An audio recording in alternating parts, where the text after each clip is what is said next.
Yo, welcome back to the iAmImpact podcast. We are super excited to be here. Boost 2022. We're going to be doing a recap, and this is also the relaunch of the iAmImpact podcast. Here with my co-host, my brother from another mother, Gene Wilson. You excited, brother? I am super excited, man. It's been so long waiting to get back for 3 whole years of isolation and virtual calls, looking at people through a screen, not being able to be in physical space. I'm super excited. Let's go. So today, just an overview, what we'll be talking about is one, we want to reintroduce ourselves and talk about iAmImpact, who we are, what we do, why you should book us for your next training, your next workshop, because that's what we're going to be doing. So just understand that iAmImpact is here to serve you, and as much as it's about us, it's not about us. So we're going to jump into it. Talk about an overview of our services. We're going to talk about who we are as a brand, our values. And so without further ado, I'm going to go ahead and get it started. My name is Nathan Houston, and I am one of the co-founders of iAmImpact. And I'm going to pass it to my brother. I am Gene Wilson. I actually go by Nathaniel as well. Nathaniel is my government name, but since our names are so closely alike, I go by Gene, but Nathaniel or Gene works. So Absolutely. So one, we're going to jump into our vision, right? And when we think about iAmImpact, a lot of folks are always like, they get super hooked just off the name. They're like, yo, your name is super fire. What is iAmImpact? Tell me more about it. So one, our vision, iAmImpact is about cultivating relationships to help people walk in the fullness of themselves. And my brother going to talk about our mission. Our mission is to inspire others from the inside out to impact this world. And we understand that so many people, right? So many people get caught up in looking at external factors, the things that are going on around them, outside of them. And what we want to help people do is hone in on what's going on inside of them, right? And so one of the things that we want to focus on in our values, and so our values for iAmImpact are joy, community, empathy, and love, right? So we want to make sure that we do everything with love. Anything you want to add about our values? I think it's important that we always start with values. You define these values. It's important when you're starting any relationship with anybody, regardless of the type of relationship, always starting with your values, because you don't break your values. Usually when you have rules or standards, you usually bend and break those, but your values is something that's a better moral compass guide for you. So Absolutely. And then lastly, what do we do, right? So there's a lot of things that we do, and we're just going to call out some of the things, right? Training and facilitation. coaching. Right? We got our subscriptions, right? If you want to come, you want Zoom calls, access to monthly Zoom calls with us, we can do the subscriptions. What else we got? We got development, personal development, professional development. Mentoring, right? And coaching. I'm going to pause right here so my brother can talk about liberatory coaching, because if you're trying to free your mind, Gene, let him know. Liberatory coaching. I was going to walk around with the title of life coach, but I feel like life coach really doesn't capture all of what this style of coaching is. When you're talking about liberation, I want people to be free. It was something that I got exposed to on my healing journey. I wanted to be well. People sometimes subscribe to therapies. Therapy, some people's thing. For other people, therapy's not their thing. I think with this liberatory coaching style, it's like we're in partnership together. Me as a coach, I'm not an expert. You're the expert of your own life, and you have all the answers within you. Sometimes you just need the right push or a question to kind of unlock those. And that's really what liberatory coaching does. And it also invites the whole person in.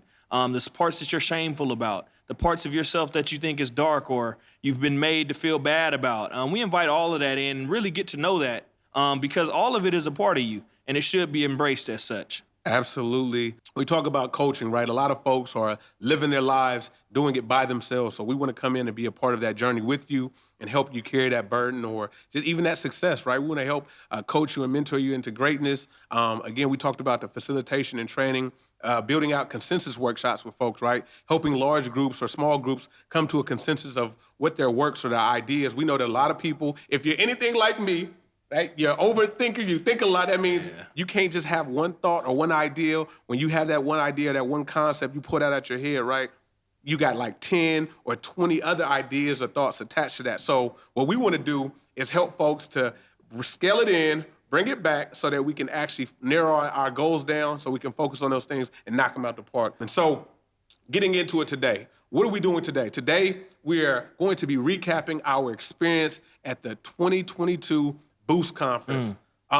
Stands for Best Out of School Time Conference there is. Absolutely a phenomenal, amazing experience. And how long has it been since we've been able to attend in person? 3 whole years. 3 years. 3 whole years, y'all. Long time. So Too long. We back now, and this is our first time back in person for 3 years. 3 years. 3 years. We back in person now. So what we wanted to do is like, yo, how awesome would it be to relaunch the podcast? And then on top of that, also go back and reflect over Boost 2022, because that experience, right, will never happen again. And so we've taken some notes. We've reflected and just kind of meditated on the experiences that we had. And we had some great experiences, right? I think it's safe to say that every time we've attended the Boost Conference, our responsibility, our roles, our networking, our training, I think we've just been leveling up. What you think?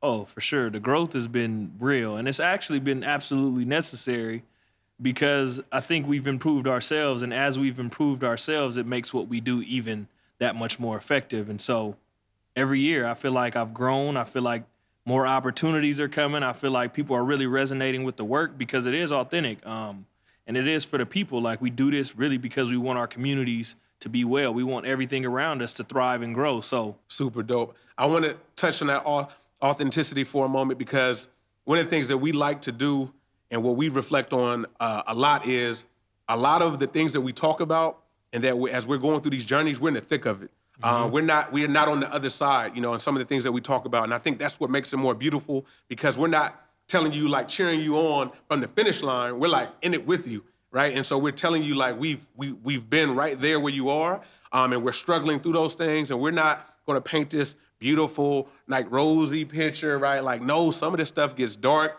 It gets isolating, right? It gets frustrating. it gets hard. It gets hard, right? It get hard. What we talk about in iAmImpact, but we also want to help people tap into that gift, tap into that belief system to understand that you are impact, that you can make a difference. And with us on your side, we can help you, level up, man. And that's what the goal is. And so we're going to start with, first of all, I think just the drive there, leaving from Sacramento. We left around what time, Gene? What time did we leave, bro? About 12:35-ish. Yeah, no, I think it was more like 1, right? Because I think we were supposed to leave at about 12 o'clock, but my brother said he was on his way at 12:15 and showed up around 12:40, 55, 59-ish. Yeah. But yeah, so we headed out, man. We made it safely, thank God, to Palm Springs, California.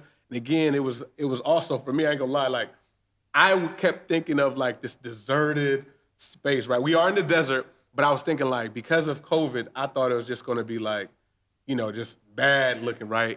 But it was a blessing to see Palm Springs withstood, COVID, and was able to continue to host the Boost Conference. So glad that we were able to make it.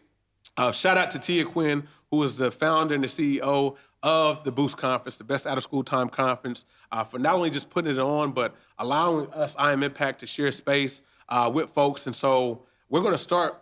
We had the opportunity, the privilege to do something special this year. Couple of special things. A couple of special things. But Yeah. the first thing that we got to do was the pop-up dinner. Mm-hmm. Right? So the pop-up dinner is a private invitation. We have folks pre-register before the actual conference. After they've registered for the conference, they can sign up to join us in this private setting, private dinner, to be able to just have conversation, to have dialogue. And our topic for the iAmImpact pop-up dinner was resiliency, celebrating your impact. And brother, I don't know about you, like, let's talk about this experience, right? We go. I forgot the name. This is how you know it's special, because I forgot about the food and the name of the spot. I was so engaged with people, I forgot where we were. I just know it was a burger place. That's about all I remember. I don't remember anything else either. Yeah, I remember the people. So I want you to kick us off with it. What were, like, some experiences, like, what stood out to you? Anything you want to highlight?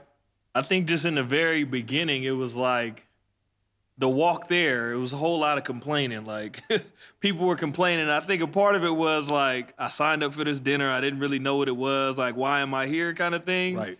So the walk there was interesting just to kind of see the people like, dang, are we going to get there? And the walk was actually a little further than I thought it was going to be. And mind you, we in Palm Springs, so it's desert heat. So we walking and it's like people were kind of complaining.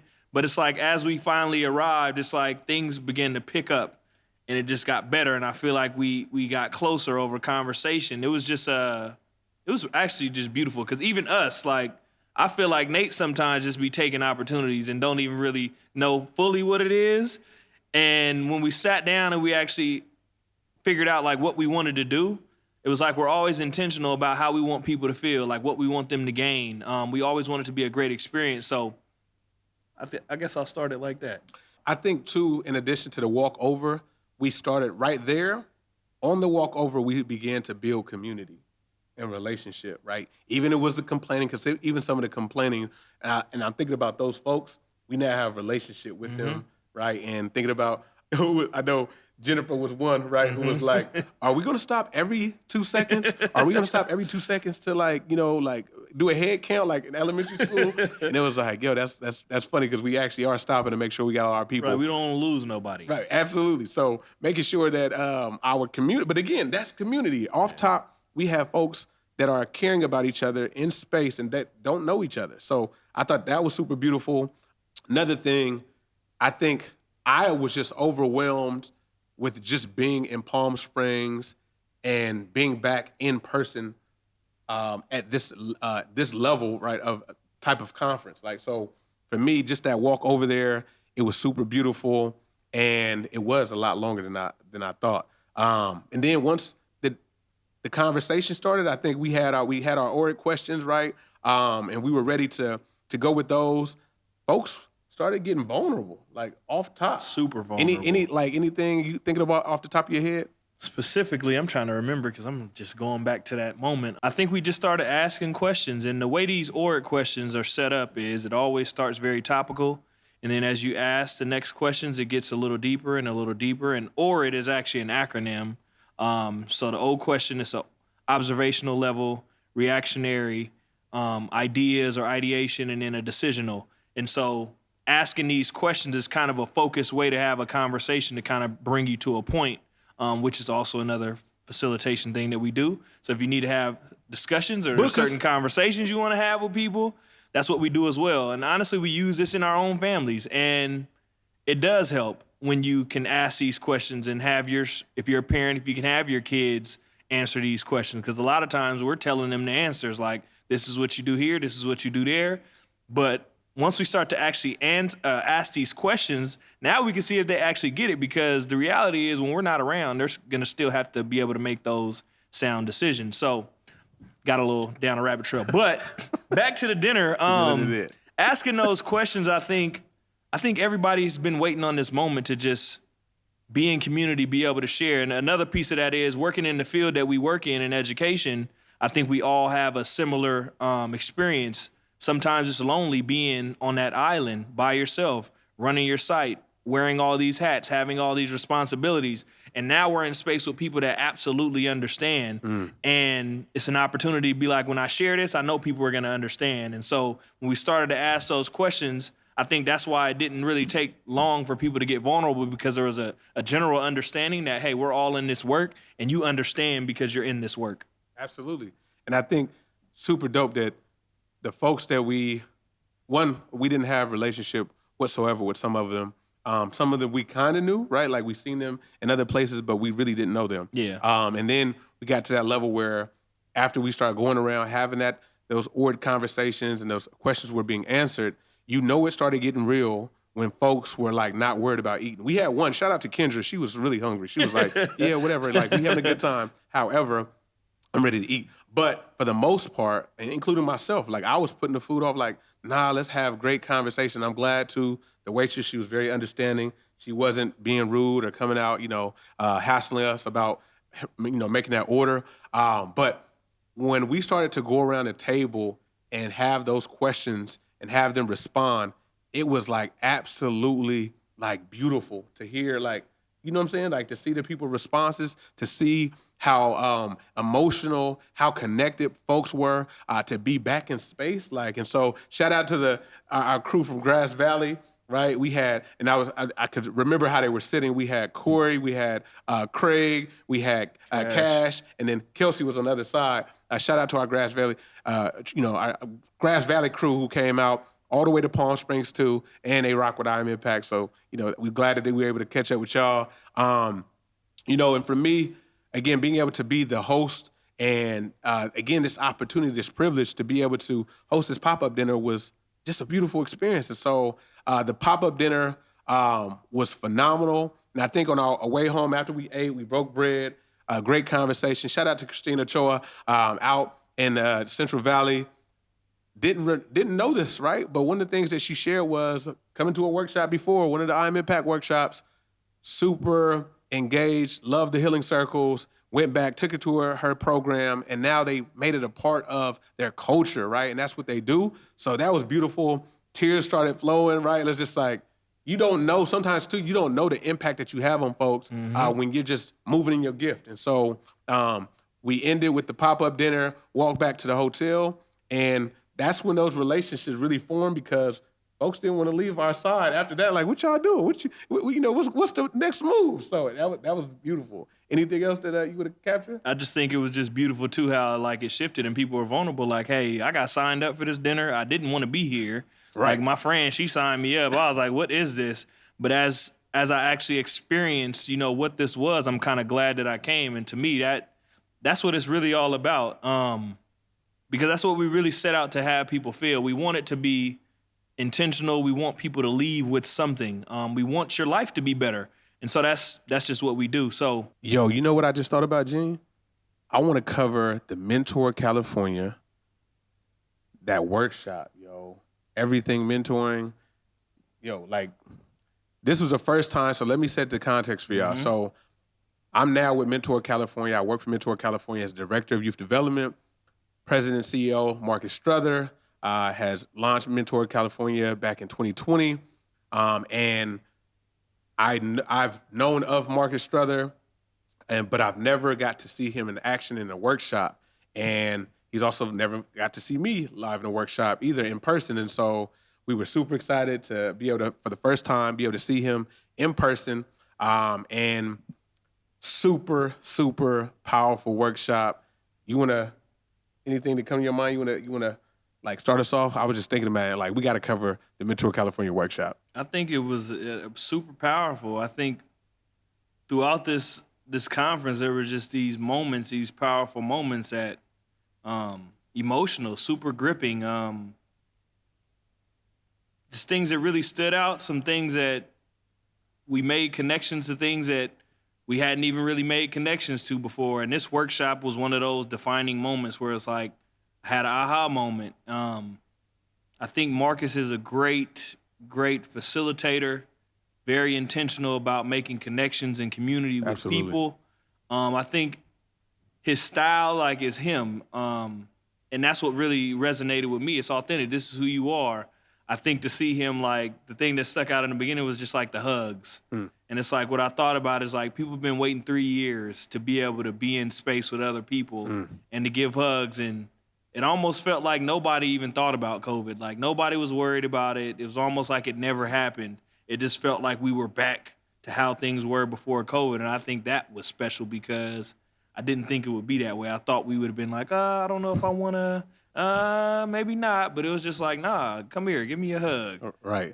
So I think that part was dope. Super fire. I agree. I can't disagree with you. I think that Marcus does a great job of bringing folks in space together, and also now, like, being a part of this team, being a part of Mentor California, it's just us two. I got to see that and know, like, this is this brother, like, this is who he is. You know what I'm saying? Like, so that was super dope. Again, in addition to the hugs, man, we gotta highlight the suitcase activity. So suitcase activities, context. Mark Struther uses painter's tape. Take the painter's tape, put it on the wall, outline of a suitcase, then have folks take a Post-it note, write down something that they're carrying, right? Because he understands that when we come into space, we're humans first.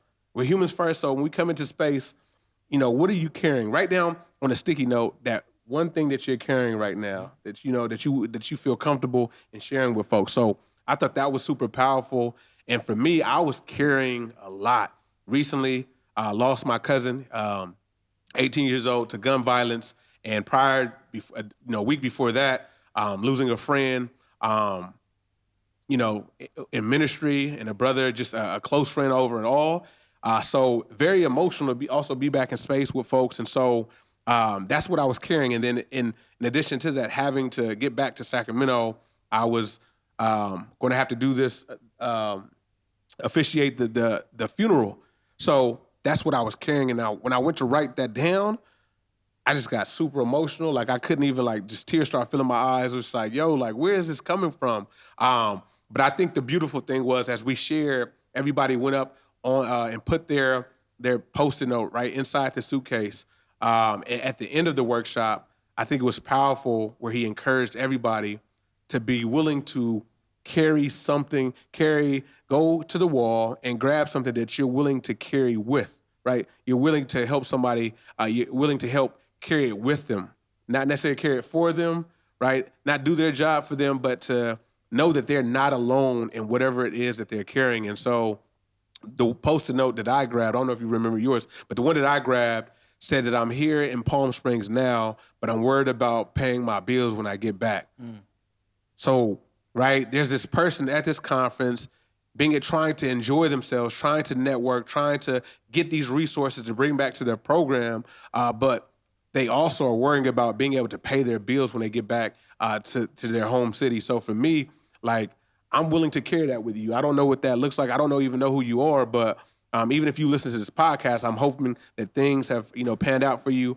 You've been able to pay those bills because, I've been there where things get tight and you trying to figure out, it's like, do I go to the conference or do I not go to the conference, right? And I haven't seen folks in 3 years. I'm going to the conference too, right? These bills going to have to just, wait. But that's a tough decision to make. Anything else that kind of stood out to you in the workshop? I think the person that the Post-it note I grabbed, it said they were just becoming a father, and that was the one that kind of resonated with me. So you can see, for some people's, theirs was heavy, and other people's just like a celebratory moment.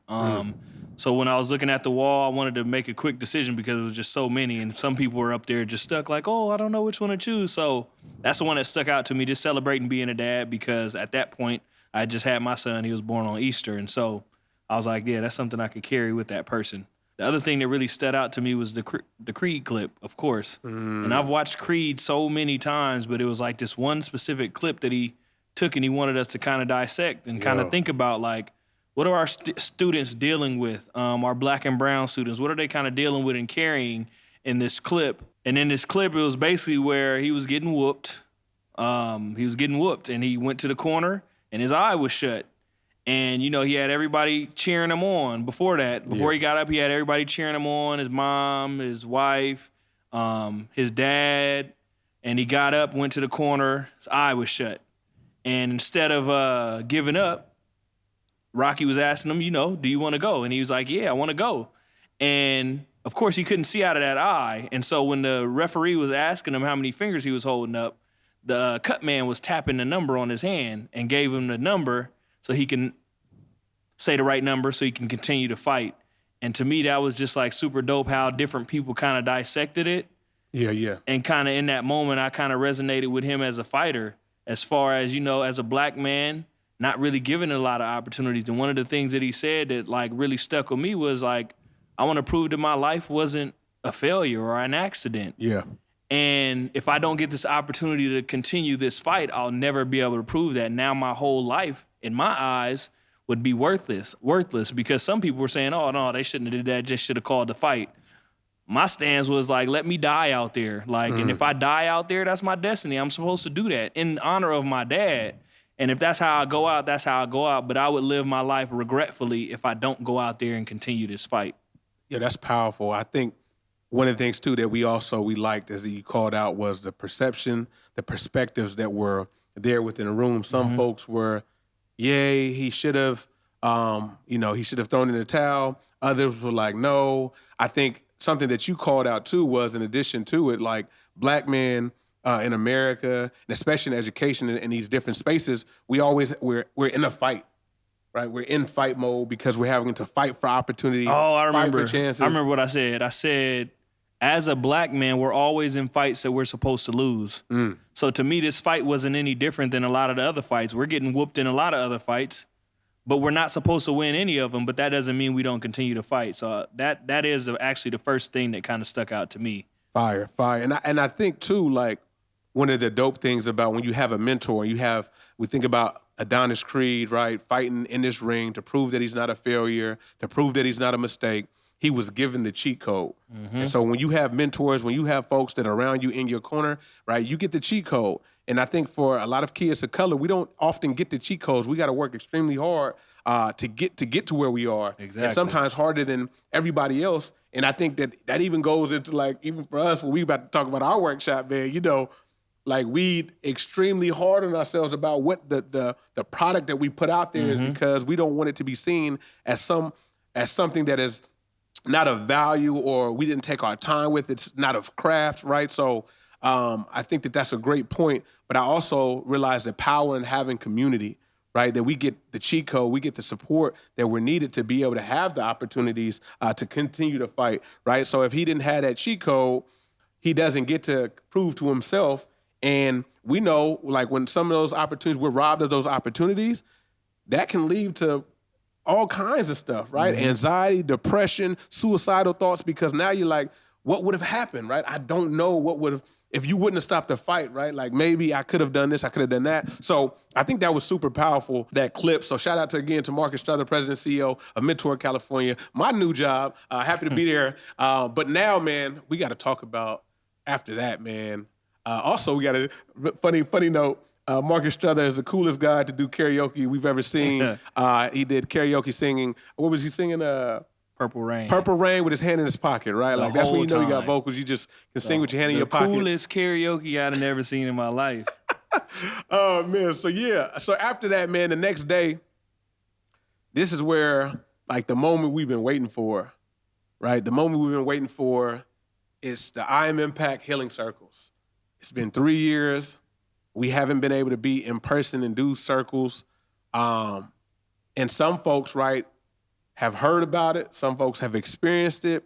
Some folks know that they need it, and they're excited to be in space. And I got to be honest. I'm going to be 100. Like, when we got to our room, it wasn't right. It wasn't set up right. We didn't have the things we needed. Our Wi-Fi wasn't working. Audio projector was wasn't working. up. The music wasn't working.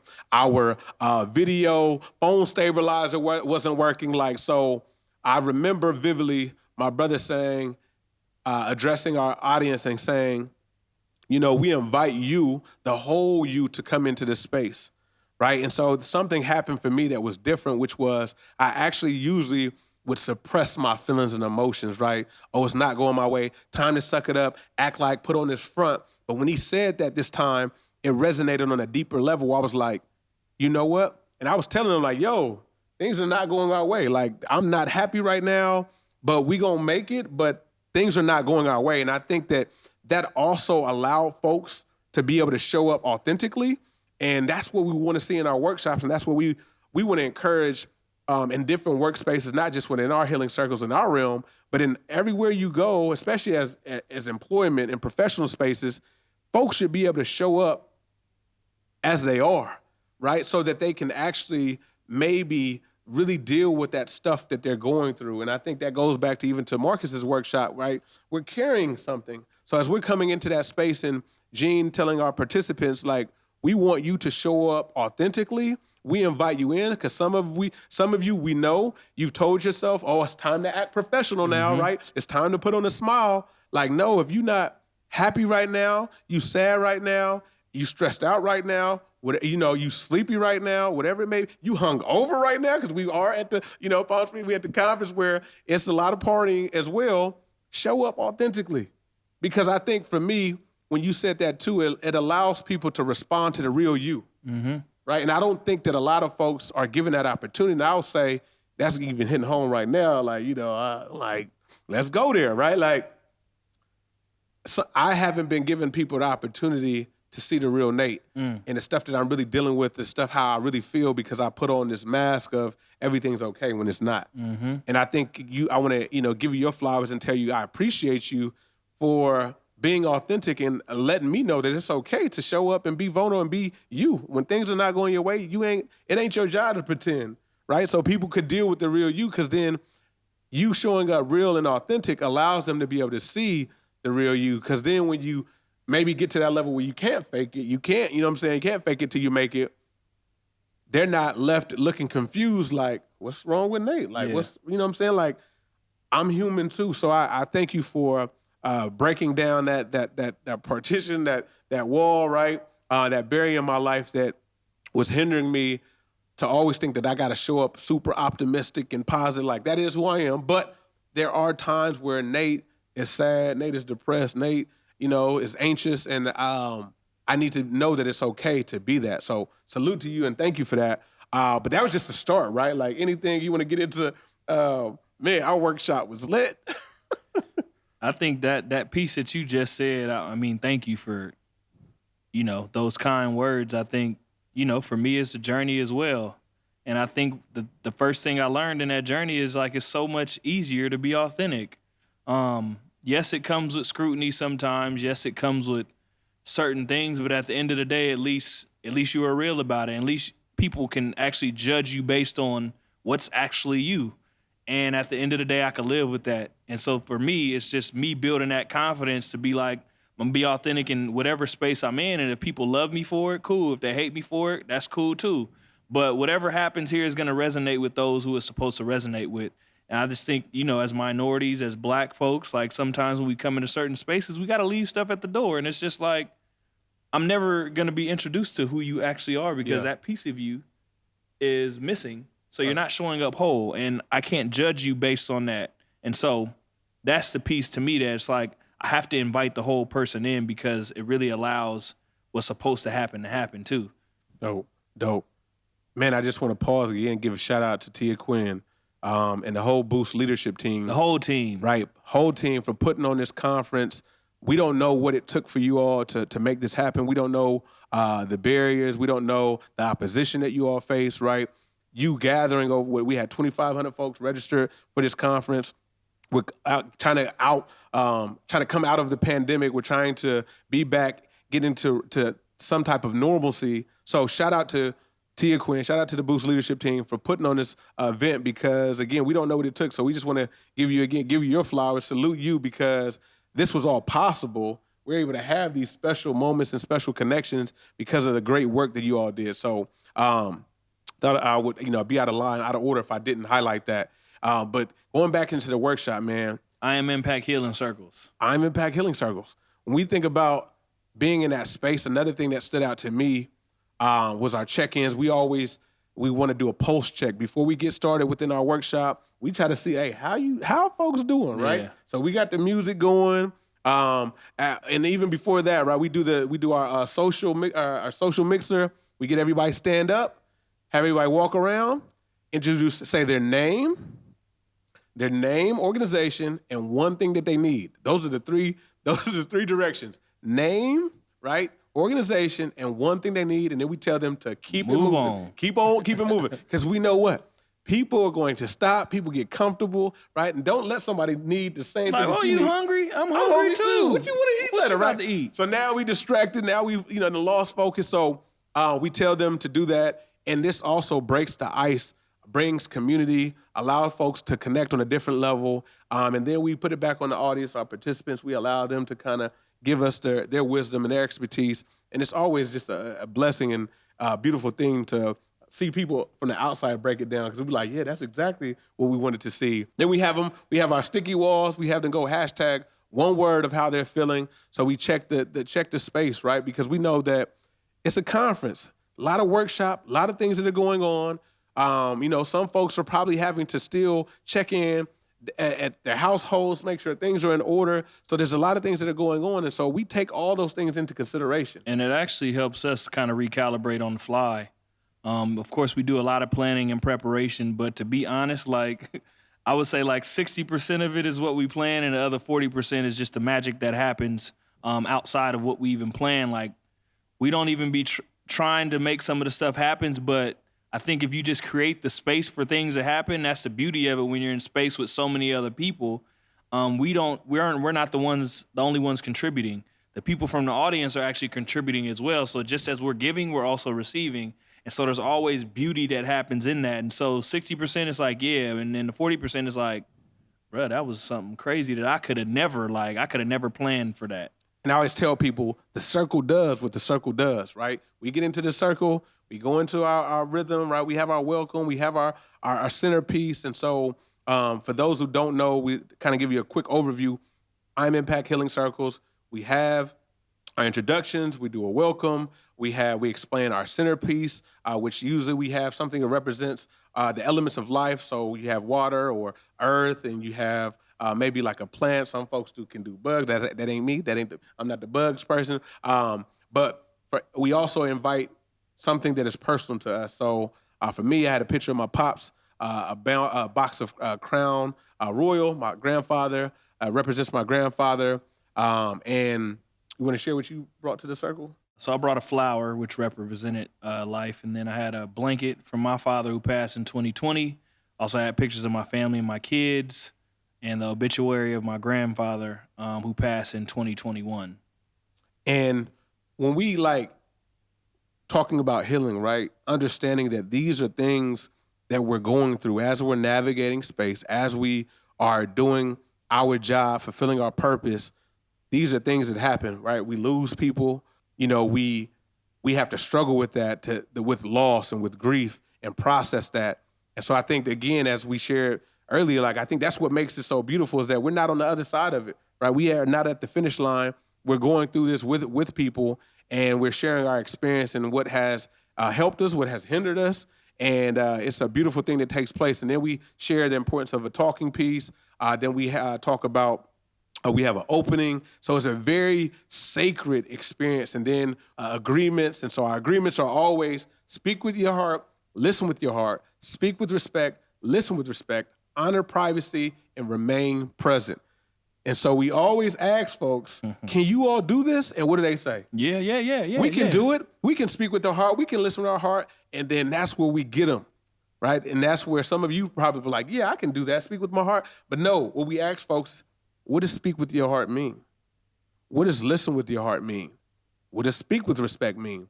And it always starts, right? That's where that magic starts to kick in. Because you agreeing to something that you haven't even defined yet. Right? So which is what we do actually in a lot of relationships. I just need me a woman that's going to respect me, but I don't ever define what that means for me or her. Absolutely. So right? Your definition of respect may mean one thing and mine may mean another.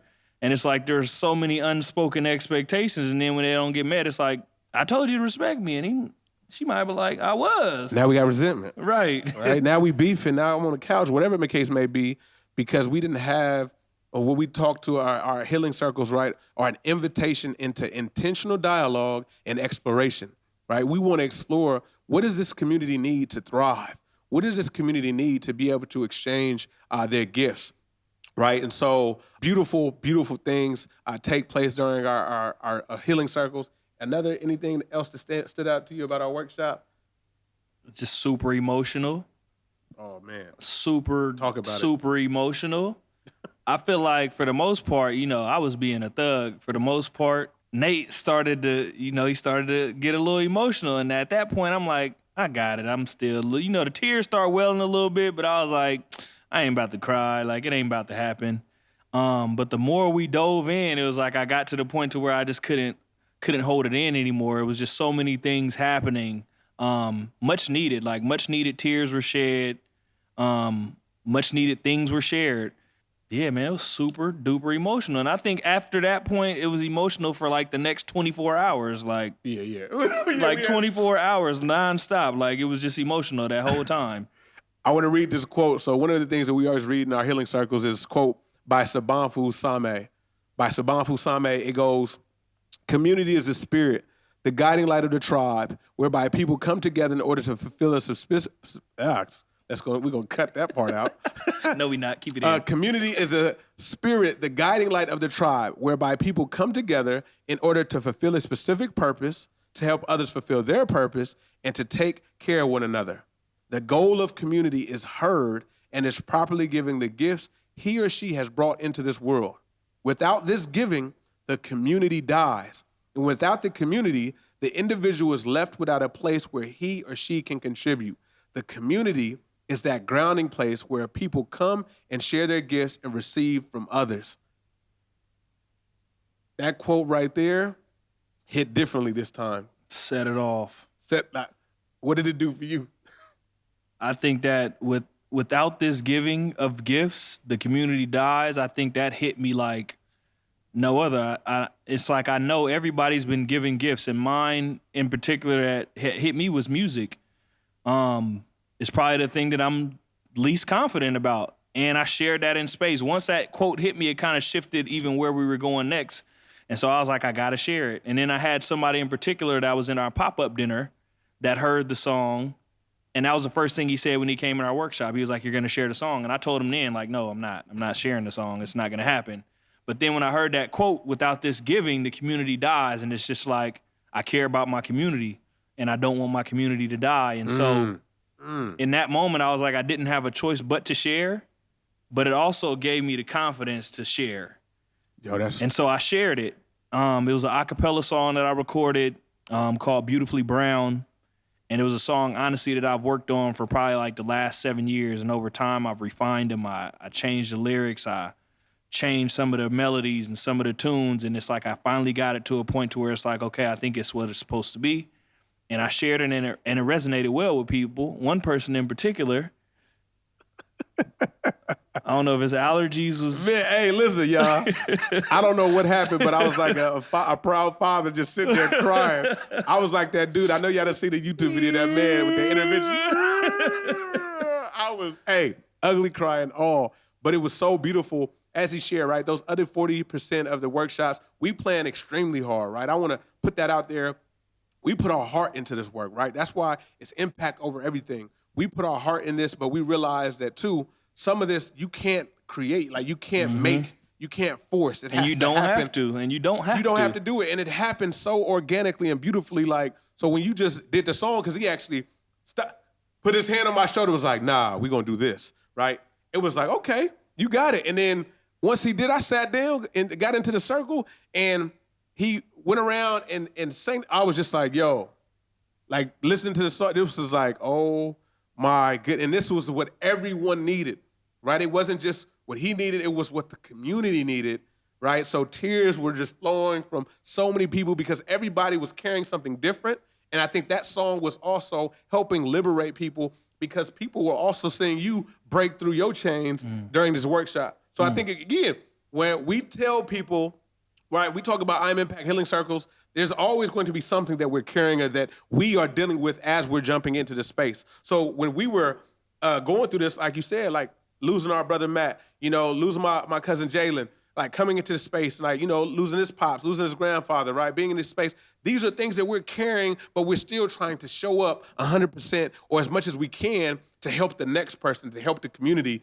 And I think that's what's so beautiful is because people can feel our heart, right? I can also feel like they see it, right? Actually just like beating right before them. And so beautiful, beautiful things took place, man. And shout out to everybody who participated in our workshop. Again, thank you for Boost for having us because this was a beautiful thing, man. Anything else you want to highlight, man? That was just, that's enough right there, but that was just fire. I just think, man, it's been a long time coming. I think, too, just reflecting on our journey collectively, individually. I think that was just a defining moment, too. Like, this was my 4th Boost conference that I've attended. I think this is like your 5th or 6th. Yep. And it's just like I kind of could see the growth and the more opportunities were being given, the more people that said, hey, can you guys be a part of this or can you do this? This is dope. Fire. And I think, too, like, as we come to a close and thinking about just the Boost Conference as a whole, right, we had the keynote speakers. Another opportunity that I had was to moderate a discussion, a movie, right, through their film festival. Again, shout out to the conference, just doing dynamic stuff. And so we had the film festival. Our movie was River City Drumbeat. So I was asked to moderate this discussion after the film was over. And movie super beautiful, right? About an after-school program, doing a drum corps program. And gentleman's getting older now, and it's time to retire, time to hang it up. And in the process of him building out this beautiful program for young people, loses his bride, loses his wife, and his protege, Alan, right, is about to take over, and it captures this journey of them, of this process of the baton being passed. And one of the things that stood out about this movie is when in the intro of the movie, he says something. He says, culture is what's going to save our people. Culture is what's going to save our people. And for me, that like hit home because I realized that as a young black boy in South Sacramento, one of the things that I was lacking was identity, right? I was lacking culture, right? And so we talked about this recently that, you know, a lot of black people here in America were stripped of our culture, stripped of our native tongue. And so there's things that we don't know, right, that may take place in tribes in our homeland. And so for me, it was realizing that I grew up with a lot of my partners, a lot of my friends were Hispanic, were Mexican, and they, right, spoke a language, they dressed a certain way, and I adopted that and made that of my own because I lacked my own culture, my own identity. And so I just felt like this movie helped me to go even deeper, to see things that I lacked as a black man in America and how powerful culture really is and how we need it how it sustains us and moves us forward. And so in this movie, this drum corps, this culture of drumming is saving young people's lives because it gives them purpose. It gives them opportunity. Connects them back to their roots. Connects them back to their roots, man. Super, super beautiful. And I want to say, like, the last things I'll say, right? Couple things. One is just to be able to see people back in space. Shout out to our folks who came through. You know, we had Brazil, we had Tracy and Corey, who were just, as Gene said, the next 24 hours after our workshop, we're just emotional, man. You would have cried right now. But super emotional. I had breakthroughs of, for myself personally, of being able to be able to show up authentically and to be able to tell people, you know, what I really need. And, you know, I want to give a personal shout out to Corey who said, you know, Nate, it's okay for you to say no, to protect yourself. And, you know, she, you know, really taking heed to what I've been telling, you know, sharing with her. She honed in on something that was really triggering for me. And so that really helped me to be able to also see how proud of you I am and the connection as we talk about. I've known this brother since the first grade, right? And so to see the things that are manifesting in front of our eyes, I think is even more special, something different because we're on a different level, on a way different level, man. Anything you want to highlight? Said it all, huh? Just that good? It's that good. It's just sizzling in my spirit. Hey, well, I love it. If you like it, I love it, man. As we close out, this is our recap. This is our relaunch. Stay tuned. We're going to have a lot more podcasts dropping. We're going to have some special guests. We definitely going to have to bring our friends, our whole California After School Network crew, all of our people, man. We got so many people who have to come through because we got to give shout-outs to, I mean, I ain't even going to get no shout-outs because I don't want to have no people in their feelings. Leave somebody out. Somebody going to be in their feelings like, what about me? Remember, I carried your shirt to the, right? I put your luggage in anyway. So we want to say thank you for tuning in. And until next time, know that you are Impact. Yes, Gene, sir. any last words? Peace. We out.